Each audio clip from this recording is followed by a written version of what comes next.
22.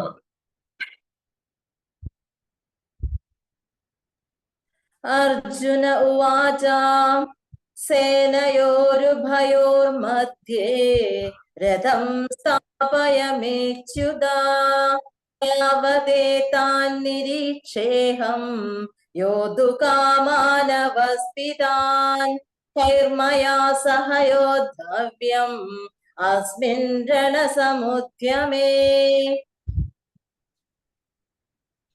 ഇന്നലെ നമ്മൾ പറഞ്ഞു നിർത്തിയതാണ് അല്ല.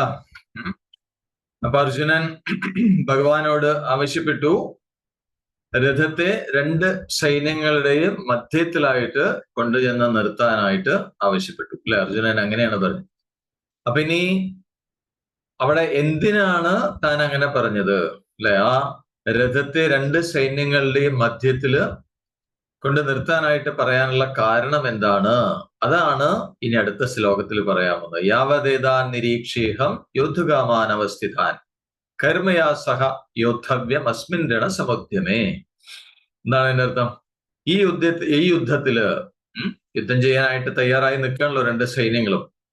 അപ്പോ ഈ യുദ്ധത്തില് ആരോടൊക്കെയാണ് ഞാൻ യുദ്ധം ചെയ്യേണ്ടത്, അല്ലെങ്കിൽ ആരോടൊക്കെയാണ് എന്നാൽ യുദ്ധം ചെയ്യപ്പെടേണ്ടത്, ഇതെനിക്ക് അറിയാൻ ആഗ്രഹമുണ്ട് എന്ന് പറയാം. അപ്പൊ യുദ്ധത്തിന് ഞാനുമായിട്ട് യുദ്ധം ചെയ്യാൻ തീരുമാനിച്ച് ഉറച്ചു നിൽക്കുന്ന അവരെ എനിക്കൊന്ന് കാണണം.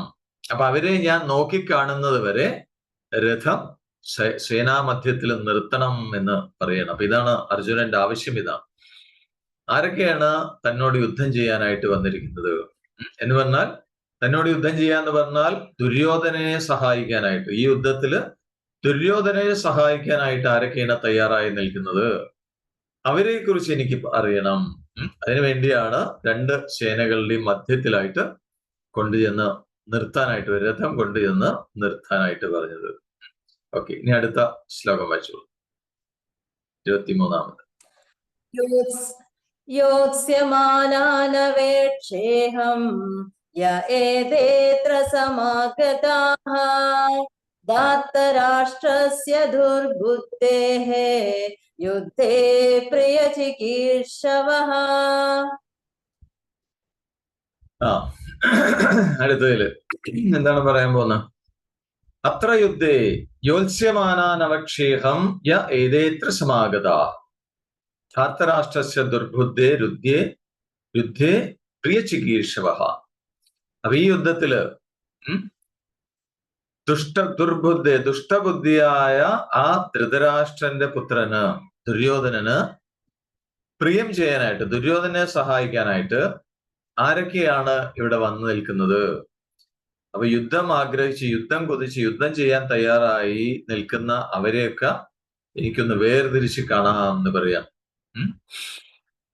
അപ്പൊ ഇവിടെ അർജുനന് തീരുമാനിച്ചു വന്നിരിക്കുകയാണ് അർജുനനെ യുദ്ധം ചെയ്യാൻ. എന്താണ്? ദുര്യോധനനെതിരെ. ദുര്യോധനൻ ദുർബുദ്ധിയാണെന്ന് നേരത്തെ പറഞ്ഞു, ദുഷ്ടബുദ്ധിയാണെന്ന് നേരത്തെ പറഞ്ഞു.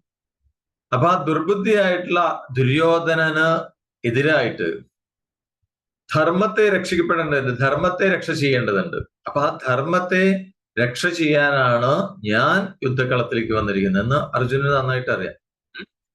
അപ്പൊ ഞാൻ ധർമ്മത്തിന്റെ പക്ഷത്താണ് നിൽക്കുന്നത്. അപ്പൊ അതുകൊണ്ട് തന്നെ ദുർബുദ്ധിയായ അധർമ്മിയായ ദുര്യോധനയെ സഹായിക്കാനായിട്ട്, അല്ലെങ്കിൽ ദുര്യോധനെ പ്രിയം ചെയ്യാനായിട്ട് ആരൊക്കെയാണ് അണിനിരന്നിരിക്കുന്നത് എന്ന് കാണാൻ അർജുനൊരു ആഗ്രഹം തോന്നി എന്ന് പറയാം.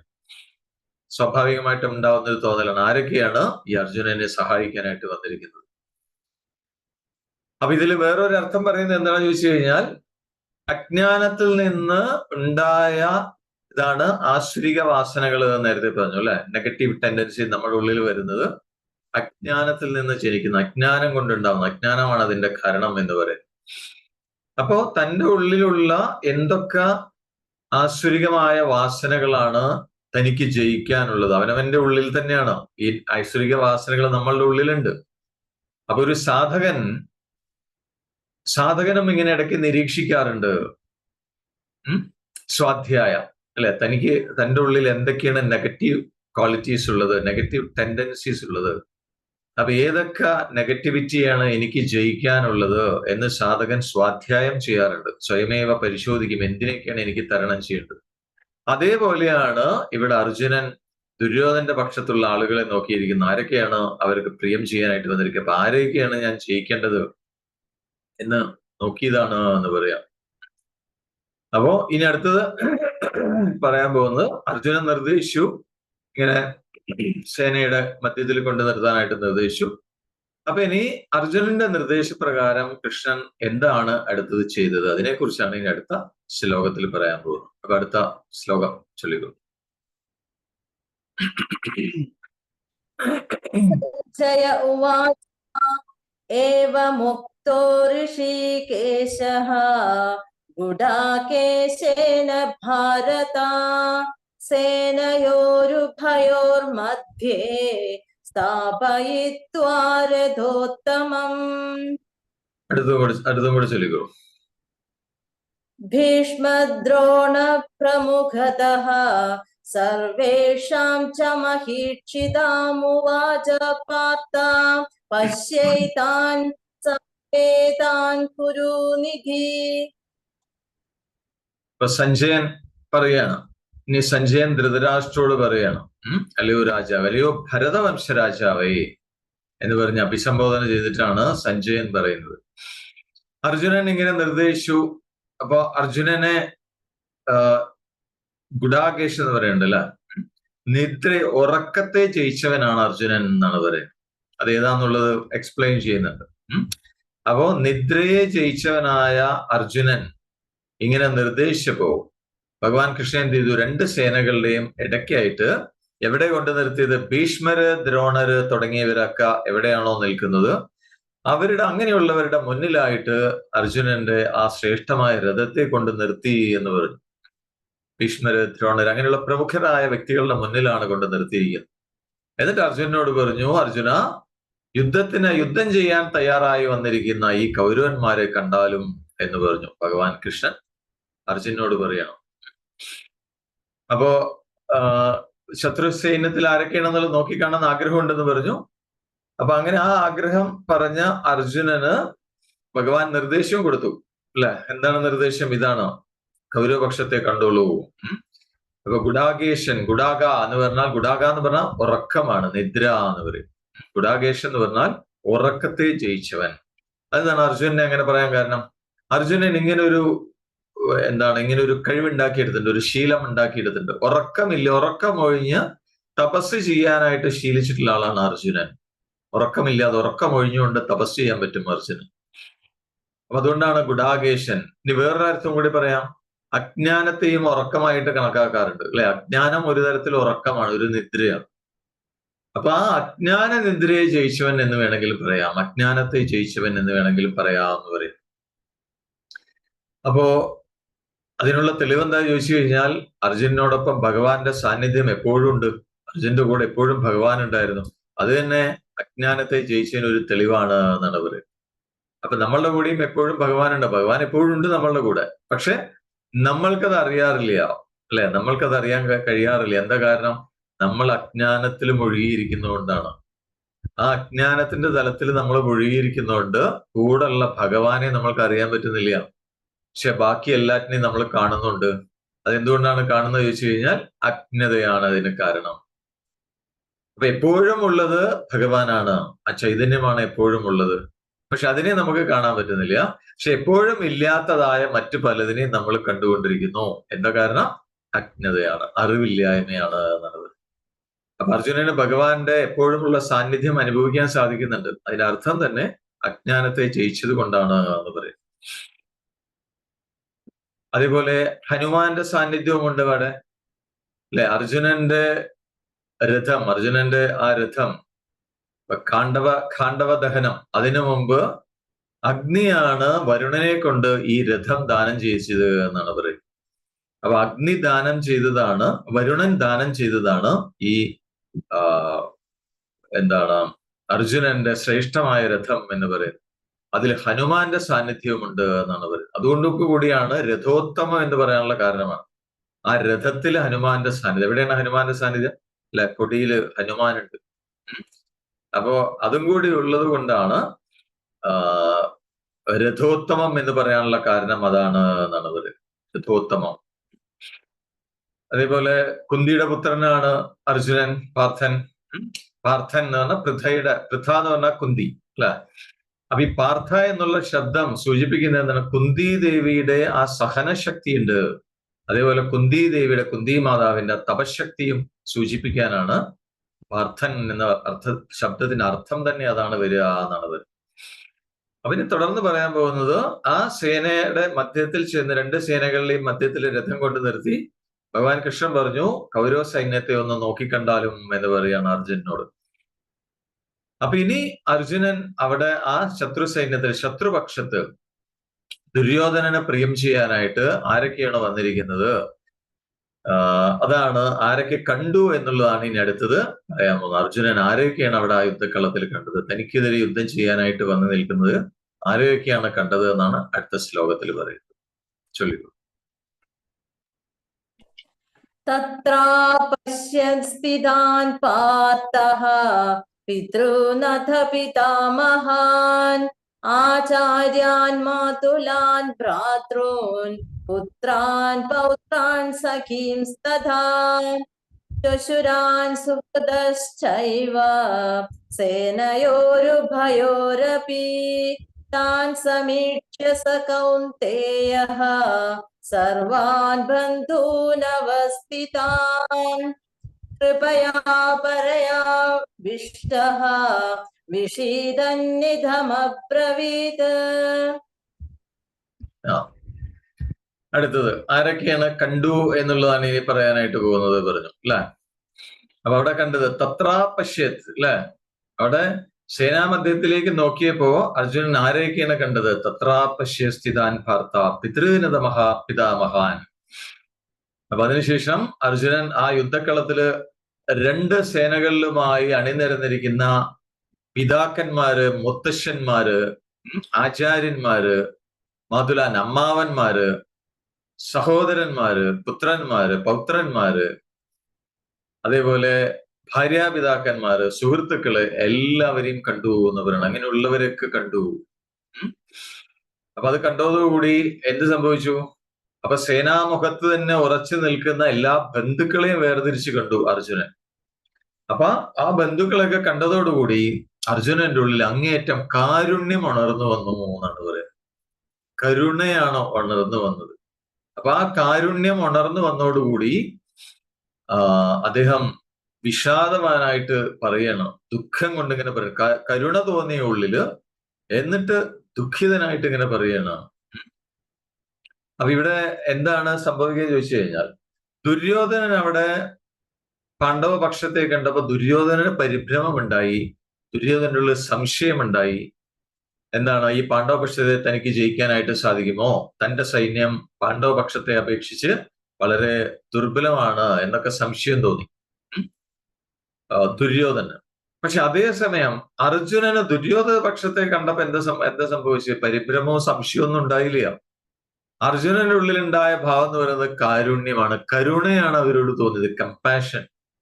ആ കൗരവ സേനാംഗങ്ങളോട് കമ്പാഷനാണ്, കാരുണ്യം തോന്നി. അപ്പൊ ആ കാരുണ്യത്തിന്റെ അടിസ്ഥാനത്തിലാണ് പിന്നെ വിഷാദം ഉണ്ടായത് എന്നാണ് അവർ. അപ്പൊ ദുര്യോധന പരിഭ്രമം ഉണ്ടാവാനുള്ള കാരണം, അല്ലെങ്കിൽ സംശയം ഉണ്ടാവാനുള്ള കാരണം, ഈ യുദ്ധത്തിൽ തനിക്ക് ജയിക്കാൻ പറ്റുമോ എന്നുള്ളൊരു സംശയമായിരുന്നു. എനിക്ക് ജയം കിട്ടുമോ എന്നുള്ളൊരു സ്വാർത്ഥ ചിന്ത കൊണ്ടാണ് ദുര്യോധന പരിഭ്രമം ഉണ്ടായത്. പക്ഷെ അർജുനന് കാരുണ്യം തോന്നാനുള്ള കാരണം എന്താണ്? കാരുണ്യം തോന്നി, അതോടൊപ്പം വിഷാദവും അനുഭവപ്പെട്ടു എന്നാണ് പറയുന്നത്. അതിനെന്താ കാരണം? താൻ ചെയ്യാൻ പോകുന്നത് ഈ യുദ്ധം ധർമ്മമാണോ അധർമ്മമാണോ എന്നുള്ള ചിന്തയാണ് അർജുനനെ അവസ്ഥയിലേക്ക് എത്തിച്ച് എന്നാണ് പറയുന്നത്. ഞാൻ ശരിക്കും ധർമ്മമാണോ ചെയ്യാൻ പോകുന്നത്? കാരണം എന്റെ വേണ്ടപ്പെട്ട ആളുകളാണ് എനിക്ക് ചുറ്റും നിൽക്കുന്നത്, എനിക്ക് മുന്നിലായിട്ട് നിൽക്കുന്നത്. അവരോടാണ് ഞാൻ യുദ്ധം ചെയ്യേണ്ടത്. അപ്പൊ അവരോട് കാരുണ്യം തോന്നി. കാരുണ്യം തോന്നാനുള്ള കാരണം എന്താ? ഒന്ന്, അർജുനന് കോൺഫിഡൻസ് ഉണ്ട്. യുദ്ധം തുടങ്ങിക്കഴിഞ്ഞാൽ ഇവരെല്ലാവരും കൊല്ലപ്പെടും, അല്ലെ? അർജുനന് നന്നായിട്ട് അറിയാം. അപ്പൊ അവര് വേണ്ടപ്പെട്ട ആളുകളാണ്. അതുകൊണ്ടാണ് ഉള്ളിൽ കരുണ തോന്നിയത്. അതോടൊപ്പം തന്നെ വിഷമവും വന്നു അദ്ദേഹത്തിന് എന്നാണ് പറയുന്നത്. അപ്പൊ ഈ സംശയം, പരിഭ്രമം എന്നൊക്കെ പറയുന്നത് നമ്മളെ വഴിതെറ്റിക്കുന്ന, അല്ലെങ്കിൽ നമ്മളെ താഴേക്ക് പതിപ്പിക്കുന്ന അജ്ഞാനത്തിൽ നിന്നുണ്ടാവുന്നതാണ് സംശയവും പരിഭ്രമവും ഒക്കെ. അറിവില്ലായ്മ കൊണ്ടാണ് സംശയം ഉണ്ടാവുന്നത്, പരിഭ്രമം ഉണ്ടാവുന്നതും അറിവില്ലായ്മയിൽ നിന്നാണ്. അപ്പൊ അതുകൊണ്ട് ആ സംശയവും പരിഭ്രമവും ഒക്കെ നമ്മളെ താഴ്ത്താനേ ഉപകരിക്കുള്ളൂ, ഉയർത്താൻ സഹായിക്കില്ല എന്നാണ് പറയുന്നത്. നേരെ മറിച്ച് അർജുനൻ ഉണ്ടായത് കൃപയിൽ നിന്നുണ്ടായ, കാരുണ്യത്തിൽ നിന്നുണ്ടായ ഒരു വിഷാദമാണ്. അതിന്റെ ഗുണം എന്താന്ന് ചോദിച്ചു കഴിഞ്ഞാൽ അത് സത്യത്തിലേക്ക് നയിക്കും എന്നാണ് പറയുന്നത്. അത് ജ്ഞാനത്തിന്റെ സന്തതിയാണ്. നേരത്തെ പറഞ്ഞത് അജ്ഞാനത്തിന്റെ സന്തതി. സംശയം പരിഭ്രമം എന്ന് പറയുന്നത് ഒരാളെ താഴേക്ക് അധപ്പതിപ്പിക്കുന്ന അജ്ഞാനത്തിന്റെ സന്തതികളാണ് ഇത് രണ്ടെന്ന് പറയുന്നത്. പക്ഷെ ഇവിടെ കൃപയുണ്ടായി, അതിനെ തുടർന്ന് വിഷാദമുണ്ടായി അർജുനന്. അത് രണ്ടും നല്ലതാണ് എന്നാണ് പറയുന്നത്. എന്താ കാരണം ചോദിച്ചു കഴിഞ്ഞാൽ ആ കൃപയിൽ നിന്നുണ്ടായ വിഷാദം അത് സത്യത്തിലേക്ക് നയിക്കുന്നതാണ്, അല്ലെങ്കിൽ സത്യത്തിന്റെ മാർഗം തെളിച്ചു തരുന്ന ജ്ഞാനത്തിന്റെ സന്തതിയാണ് എന്നുള്ളത്. എന്ന് പറഞ്ഞാൽ അർജുനന്റെ വിഷാദം എന്ന് പറയുന്നത് സത്യത്തിലേക്ക് മനസ്സിനെ സത്യത്തിനോട് അടുപ്പിക്കുന്ന ഒരു ഉപായം, ഒരു മാർഗമാണത് എന്നാണ് പറയുന്നത്. അപ്പൊ വിഷാദം വെറുതെ ഉണ്ടായ വിഷാദം, കൃപയിൽ നിന്നുണ്ടായ വിഷാദമാണ്. അതുകൊണ്ടാണ് അതിന് അർജുന വിഷാദ യോഗം എന്ന് പറയാനുള്ള കാരണം. വിഷാദവും ഒരു യോഗമായി മാറി അല്ലെ. സാധാരണ വിഷാദം, നമുക്ക് ദുഃഖം ഉണ്ടായി കഴിഞ്ഞാൽ നമുക്ക് യോഗം സംഭവിക്കില്ല, ശരിയല്ല.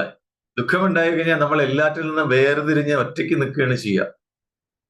ആളുകളോട് കൂടിച്ചേരാൻ പോലും നമുക്ക് താല്പര്യം ഉണ്ടാവില്ല ദുഃഖം ഉണ്ടായാലും, ശരിയാണോ അല്ലെ. നമ്മൾ ഒരു ഭാഗത്ത് തനിച്ചിരിക്കുകയാണ് ചെയ്യുക, ആളുകളോട് സംസാരിക്കില്ല, ഒന്നും ചെയ്യാനുള്ള താല്പര്യം ഉണ്ടാവില്ല. അപ്പൊ നമ്മളുടെ സാധാരണ രീതിയിലുള്ള നമ്മളുടെ വിഷാദം, ദുഃഖം എന്ന് പറയുന്നത് യോഗമായി മാറാറില്ല. കാരണം അത് വെറും ദുഃഖം മാത്രമാണ്.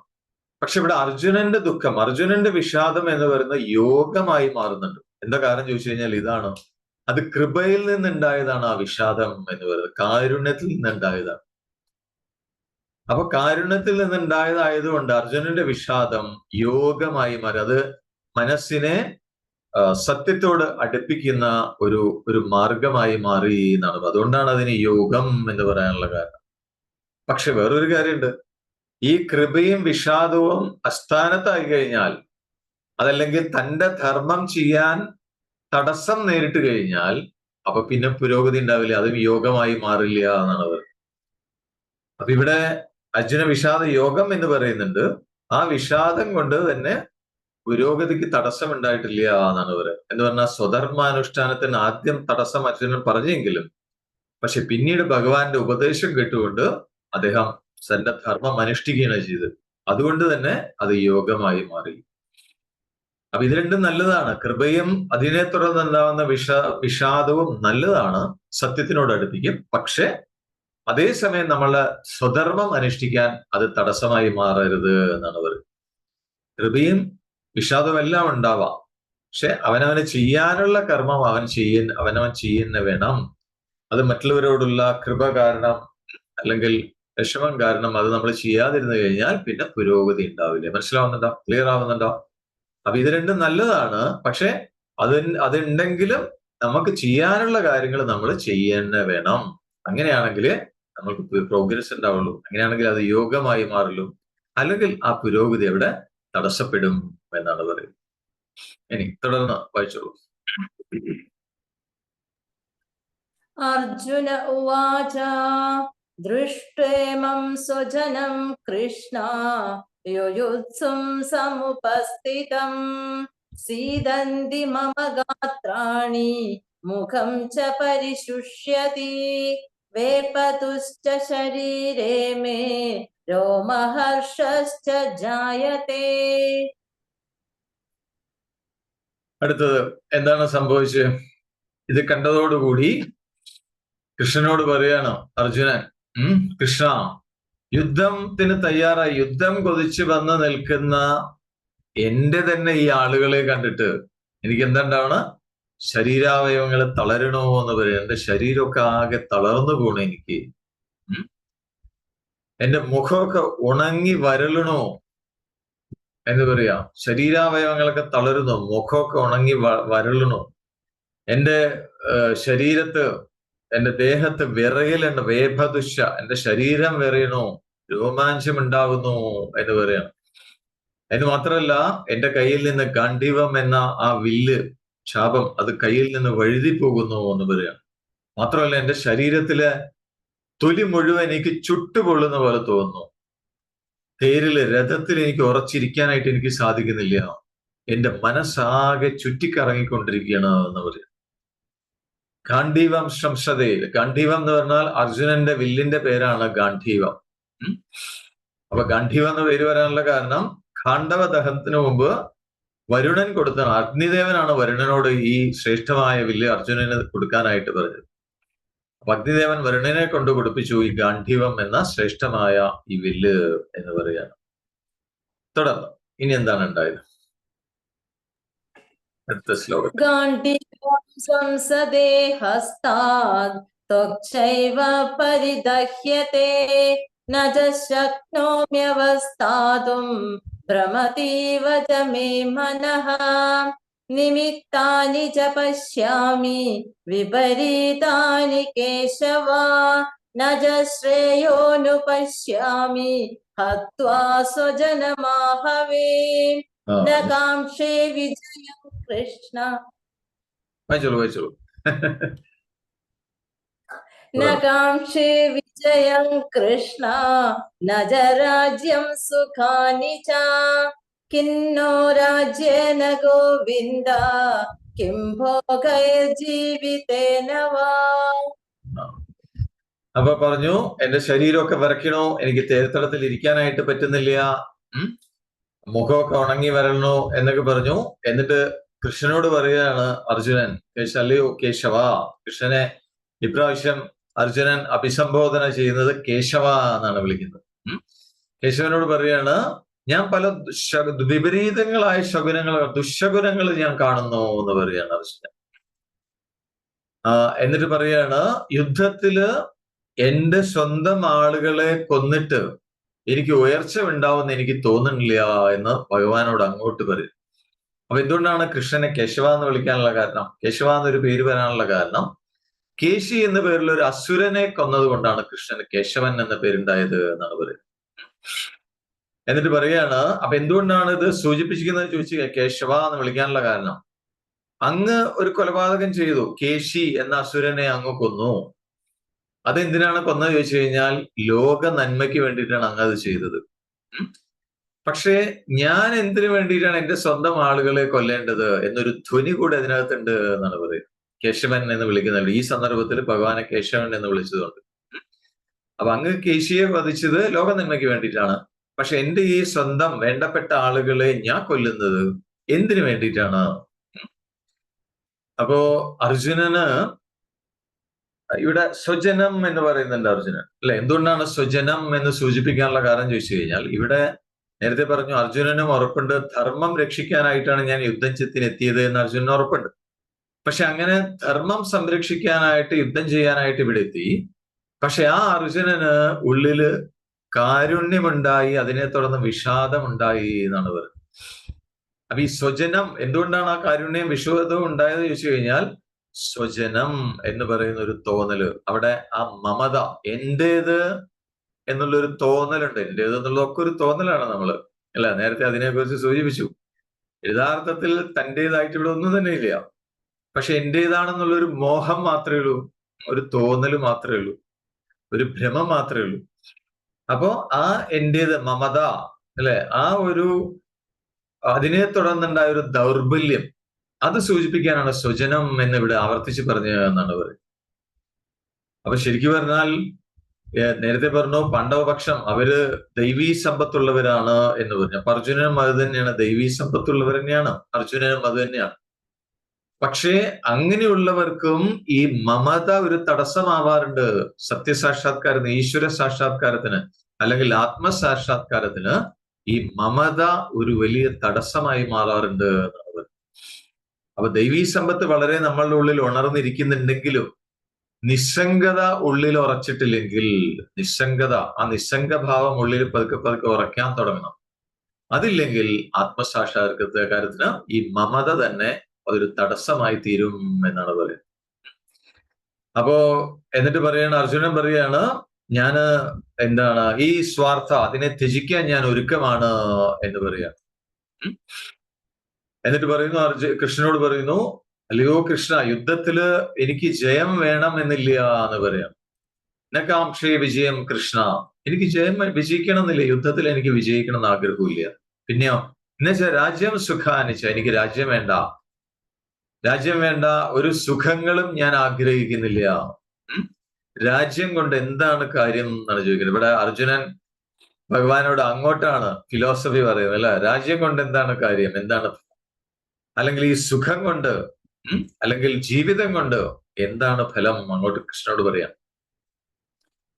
അപ്പൊ ഇവിടെ ഭഗവത്ഗീത എന്ന് പറയുന്നത് ഈ സത്യം എന്താന്ന് അന്വേഷിച്ച് കണ്ടുപിടിക്കാൻ അല്ലെ, അതിന് വളരെ വളരെ എന്താണ്, വളരെ ഫലപ്രദമായ ഒരു ശാസ്ത്രമാണ് ഭഗവത്ഗീത എന്നാണ് പറയുന്നത്. എന്ന് പറഞ്ഞാൽ ഇത് സ്റ്റെപ്പ് ബൈ സ്റ്റെപ്പ് ആയിട്ടാണ് ആ സത്യത്തിന്റെ സ്വരൂപം നമ്മൾക്ക് കാണിച്ചു തരുന്നത് യഥാർത്ഥത്തിൽ. അതേപോലെ മനുഷ്യ ജീവിതം എന്ന് പറയുന്നത് നമ്മളെല്ലാവരും കേട്ടിട്ടുണ്ട്, ജന്മങ്ങളിൽ വെച്ച് ഏറ്റവും ശ്രേഷ്ഠമാണ് മനുഷ്യജന്മം. നമ്മളെല്ലാവരും കേട്ടിട്ടുള്ളതാണ് അല്ലെ, ശരിയല്ലേ? കേട്ടിട്ടില്ല എല്ലാവരും? ജന്മങ്ങളിൽ വെച്ച് ഏറ്റവും ശ്രേഷ്ഠമാണ് മനുഷ്യജന്മം. അതിനൊരു കാരണം എന്താണെന്നറിയാമോ? ഈ മനുഷ്യജന്മം എന്ന് പറയുന്നത്, മനുഷ്യ ജീവിതം എന്ന് പറയുന്നത് സത്യാന്വേഷണത്തിന് ഏറ്റവും പ്രയോജനകരമായതാണ് ഈ മനുഷ്യ ശരീരം എന്ന് പറയുന്നത്. സത്യം എന്താണെന്ന് അന്വേഷിച്ച് കണ്ടെത്താൻ പറ്റിയ ഒരു ശരീരമാണ് ഈ മനുഷ്യ ശരീരം എന്ന് പറയുന്നത്. അപ്പൊ ഈ മനുഷ്യര് തന്നെ നേരത്തെ പറഞ്ഞു രണ്ട് ഗ്രൂപ്പ് ഉണ്ട്, ഒന്ന് ദൈവീ സമ്പത്തുള്ളവര്, പിന്നൊന്ന് ആസുരി സമ്പത്തുള്ളവർ. അപ്പൊ ദേവവർഗം, അസുരവർഗം, മനുഷ്യര് തന്നെ രണ്ട്. ശരിക്കും പറഞ്ഞാൽ മനുഷ്യൻ എന്ന് പറഞ്ഞാൽ ഇത് രണ്ടിന്റെയും മിക്സറാണ് ഓരോ മനുഷ്യനെന്ന് വേണമെങ്കിൽ പറയാം. കാരണം നമ്മളെല്ലാവരുടെ ഉള്ളിലും ഇത് രണ്ടുണ്ട്, നെഗറ്റീവും പോസിറ്റീവും ഉണ്ട്, നമ്മളെല്ലാവരുടെ ഉള്ളിലുണ്ട് ഇല്ല, ശരിയല്ല? ആരുടെയെങ്കിലും ഉള്ളില് പോസിറ്റീവ് മാത്രമായിട്ട് ആരെങ്കിലും ഉണ്ടോ? ഇവിടെ ഉണ്ടാവില്ലേ, നെഗറ്റീവ് ഉണ്ടാവും. അതുപോലെ നെഗറ്റീവ് മാത്രമായിട്ടും ആരും ഉണ്ടാവില്ല. അപ്പോ ദൈവീ സമ്പത്തും ആസുരി സമ്പത്തും രണ്ടിന്റെയും ഒരു എന്താ പറയാ ഒരുമിച്ചുള്ള ഒരു രൂപമാണ് മനുഷ്യൻ എന്ന് പറയുന്നത്. പക്ഷെ ചിലരില് ഇതില് ആ ദൈവീ സമ്പത്തായിരിക്കും കൂടുതലായിട്ടുണ്ടാവുക, ഡോമിനേറ്റ് ചെയ്തിരിക്കുന്ന ദൈവീ സമ്പത്തായിരിക്കും, അവര് ദേവർഗം എന്ന് പറയാം. പക്ഷെ ചിലരുടെ ഉള്ളില് ഈ ആസുരി സമ്പത്തായിരിക്കും കൂടുതലായിട്ട് ഡോമിനന്റ് ആയിട്ട് നിൽക്കുക അല്ലെ. അപ്പൊ അങ്ങനെയുള്ളവരെ അസുരവർഗം എന്ന് പറയാം. അപ്പൊ രണ്ടു കൂട്ടരുടെ ഉള്ളിലും ഇതുണ്ട്, നെഗറ്റീവും പോസിറ്റീവും രണ്ടു കൂട്ടരുടെ ഉള്ളിലുണ്ട്. ഏതിനാണോ മുൻതൂക്കം, ഏതാണോ വളരെയധികം ഡോമിനന്റ് ആയി നിൽക്കുന്നത്, അതിനനുസരിച്ചാണ് അവരുടെ കർമ്മങ്ങൾ ഉണ്ടാകുന്നത്. അപ്പൊ ഈ ആസുരി സമ്പത്ത് എന്ന് പറഞ്ഞാൽ തന്റെ കാര്യങ്ങൾക്ക് വേണ്ടി മാത്രം സ്വാർത്ഥത, ആ സ്വാർത്ഥതയ്ക്ക് വേണ്ടി മാത്രം കർമ്മങ്ങൾ ചെയ്യാനുള്ള വാസനകൾ നമ്മളുടെ ഉള്ളിൽ ഉണ്ടായിക്കൊണ്ടിരിക്കും ആസുരി സമ്പത്ത് എന്ന് പറയുന്നത്. നേരെ മറിച്ച് ദൈവീ സമ്പത്ത് എന്ന് പറഞ്ഞാലോ, ദൈവീ സമ്പത്ത് എന്ന് പറഞ്ഞാൽ മറ്റുള്ളവരാണ്, ലോക നന്മയാണ് അത് ലക്ഷ്യമാക്കുക. അപ്പൊ മറ്റുള്ളവരുടെ ക്ഷേമത്തിന്, മറ്റുള്ളവരുടെ നന്മയ്ക്ക് വേണ്ടി അത് ലക്ഷ്യമാക്കി ഉള്ളില് വളരുന്ന നല്ല വാസനകൾ, ശുഭകരമായ വാസനകളാണ് ദൈവീ സമ്പത്ത് എന്ന് പറയുന്നത്. അപ്പൊ ഇത് രണ്ടുമുണ്ട് മനുഷ്യന്റെ ഉള്ളില്.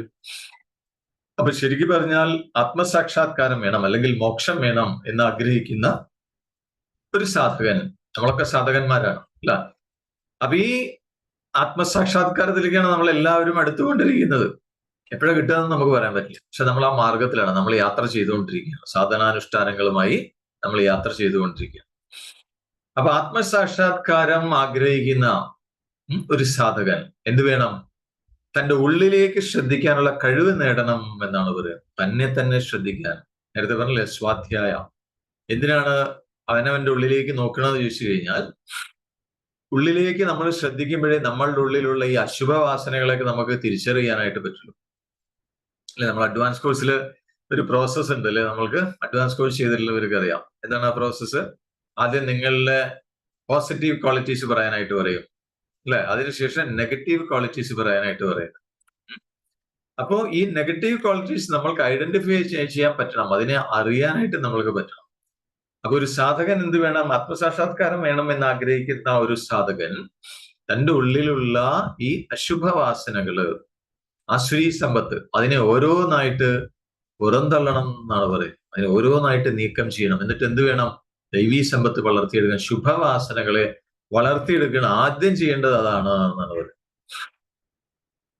അപ്പൊ ഇവിടെ രണ്ടു കൂട്ടരെയും, അർജുനനെയും ദുര്യോധനനെയും നമ്മൾ രണ്ടുപേരെയും ഒന്ന് താരതമ്യം ചെയ്തു കഴിഞ്ഞാൽ നമുക്ക് മനസ്സിലാവും അല്ലെ. യുദ്ധക്കളത്തിലെത്തിയ രണ്ടു കൂട്ടരെയും, അർജുനനെയും ദുര്യോധനെയും ഒന്ന് താരതമ്യം ചെയ്ത് നോക്കൂ.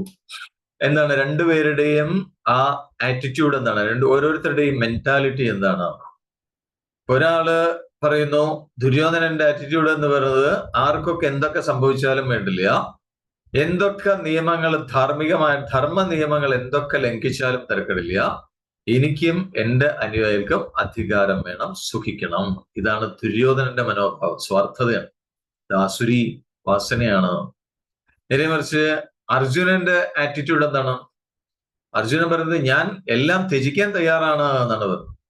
അപ്പൊ അർജുനന്റെ ആറ്റിറ്റ്യൂഡ് പറഞ്ഞാൽ ഞാൻ സ്വയം എന്ത് ത്യാഗം സഹിച്ചാലും കുഴപ്പമില്ല, പക്ഷെ എന്റെ വേണ്ടപ്പെട്ടവർക്ക് അപകടം ഉണ്ടാവരുത് എന്ന് പറഞ്ഞാൽ എന്റെ സ്വജനത്തിന്, വേണ്ടപ്പെട്ട ആളുകൾക്ക് ആപത്ത് ഉണ്ടാക്കിയിട്ട് എനിക്ക് ഒരു നേട്ടവും വേണ്ട എന്നാണ് ഇവിടെ അർജുനന്റെ മനോഭാവം. അതാണ്. മനസ്സിലാവുന്നുണ്ടോ? ശരിയല്ലേ? അപ്പൊ ഇതാണ് ആസുരി സമ്പത്തിന്റെ മനോഭാവവും ദൈവീ സമ്പത്തിന്റെ മനോഭാവം തമ്മിലുള്ള വ്യത്യാസം. ഇതാണ് എന്നാണ് പറയുന്നത്. അപ്പോ ഇവിടെ നമുക്ക് കമ്പയർ ചെയ്യുമ്പോൾ നമുക്ക് അറിയാനായിട്ട് പറ്റും അർജുനന്റെ ഉള്ളിൽ ആ ദൈവീ സമ്പത്തിന്റെ വളർച്ച ദുര്യോധനേക്കാൾ വളരെ അധികമായിട്ടുണ്ട് നമുക്ക് മനസ്സിലാവും എന്നാണ് പറയുന്നത്. പക്ഷെ എന്നാലും അർജുനന്റെ ഉള്ളില് അജ്ഞാനം ഇപ്പോഴും ബാക്കി നിൽക്കുന്നുണ്ട്. പൂർണ്ണമായിട്ടും ജ്ഞാനിയായിട്ടില്ല അർജുനൻ. ഭഗവാൻ കൂടെ ഉണ്ടെങ്കിലും പൂർണ്ണമായിട്ടും ജ്ഞാനിയായിട്ടില്ല. അതുകൊണ്ടാണ് സ്വജനം, അല്ലെ, ആ ഒരു ചിന്ത, മമത ഉള്ളിൽ വരാനുള്ള കാരണം അതാണ്. അപ്പൊ അജ്ഞത ഇപ്പോഴും അർജുനന്റെ ഉള്ളിൽ ബാക്കി നിൽക്കുന്നുണ്ട്. അപ്പോ സ്വന്തം ആളുകളുടെ കാര്യം മാത്രമല്ല, ഈ ലോകത്തിന്റെ നന്മ, അല്ലെ, അതിന്റെ കാര്യം കൂടിയാണ് ഈ യുദ്ധക്കളത്തിൽ തീരുമാനിക്കാനുള്ളത്. ആ സത്യം അർജുനൻ മറന്നുപോയി. അർജുനൻ ഇവിടെ സ്വന്തം ആളുകളെ മാത്രമേ കണ്ടുള്ളൂ. എന്റെ സ്വന്തം ആളുകൾക്ക് അപകടം പറ്റുന്ന മാത്രമേ കണ്ടുള്ളൂ. പക്ഷെ സ്വന്തം ആളുകൾക്ക് അപകടം പറ്റിയാലും അതിന്റെ ഫലം എന്ന് പറയുന്ന ലോകത്തിന് മുഴുവൻ നന്മയാണ് വരാൻ പോകുന്നത്. ആ ഒരു കാര്യം അർജുനന് പെട്ടെന്ന് മറന്നുപോയി എന്നാണ് പറയുന്നത്. അത് ഓർമ്മ വന്നില്ല. അതുകൊണ്ടാണ് അർജുനൻ അതിൽ നിന്ന് പിന്തിരിയാൻ ഒരു ടെൻഡൻസി കാണിച്ചത്. അതുകൊണ്ടാണ് എന്നാണ് പറയുന്നത്. പക്ഷെ എന്നാലും അർജുനന്റെ ഡയറക്ഷൻ, അദ്ദേഹത്തിന്റെ ഗതി എന്ന് പറയുന്നത് സത്യമാർഗത്തിലാണ് എന്നാണ് പറയുന്നത്. അതിലാണ് അദ്ദേഹം പോകുന്നത്. അപ്പോ ഇനി തുടർന്ന് പറയുന്നത് ഈ സത്യമാർഗത്തില്, ധർമ്മമാർഗത്തിൽ മുന്നോട്ട് പോകുന്ന അർജുനന്റെ ആ വിഷാദം വന്നപ്പോ അദ്ദേഹത്തിന് ഒരു വൈരാഗ്യം ഉണ്ടായി. അതുകൊണ്ടാണ് പറയുന്നത് എനിക്ക് ഒന്നും ആവശ്യമില്ല, എനിക്ക് രാജ്യം വേണ്ട, എനിക്ക് സുഖം വേണ്ട, അല്ലെ, കൊട്ടാരം വേണ്ട. അതിന് വൈരാഗ്യം വന്നു അതിനോടൊക്കെ. എന്തുകൊണ്ടാണ് വൈരാഗ്യം വരാനുള്ള കാരണം? ഈ ദുഃഖം, വിഷാദം വന്നതുകൊണ്ട്. ആ വിഷാദത്തിന്റെ ഫലമായിട്ടാണ് വൈരാഗ്യം വന്നത്. അപ്പൊ അർജുനന്റെ വൈരാഗ്യം ഏത് തരത്തിലുള്ളതാണെന്നാണ് ഇനി അർജുനൻ തന്നെ എക്സ്പ്ലെയിൻ ചെയ്യുന്നുണ്ട്. അത് നമുക്ക് നാളെ നോക്കാം, അടുത്ത സെഷനിൽ. Okay, right. കണ്ണുകൾ അടച്ചു വെക്കൂ. Close your eyes. കണ്ണുകൾ അടഞ്ഞിരിക്കട്ടെ, നട്ടല് നിവർന്നിരിക്കും. കൈകൾ മടിമേൽ മലർത്തി വെക്കാം. ദീർഘമായ ശ്വാസം എടുക്കൂ. സാവകാശം പുറത്തേക്ക് വിടാം. കൈകൾ അയഞ്ഞിരിക്കുന്നു, തോളുകൾ അയഞ്ഞിരിക്കട്ടെ.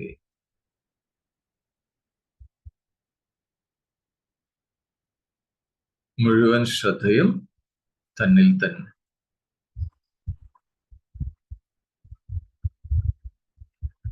ഉള്ളിൽ ആഴങ്ങളിൽ അനുഭവപ്പെടുന്ന ശാന്തത, നിശ്ചലത, അതിൽ വിശ്രമിക്കൂ.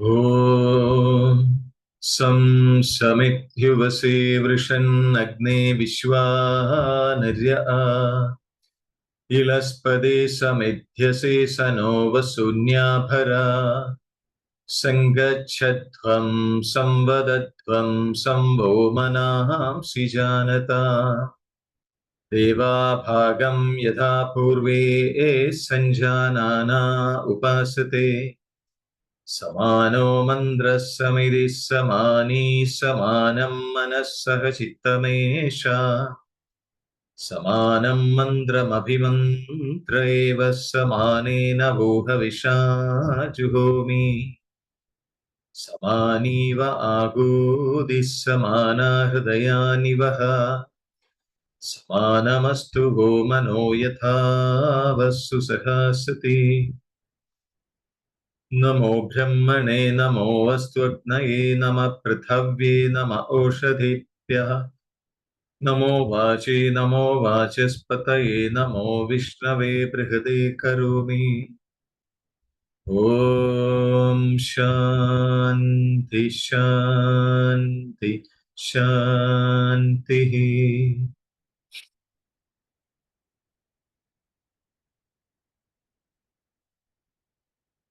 ദീർഘമായ ശ്വാസമെടുക്കാം. സാവകാശം പുറത്തേക്ക് വിടാം.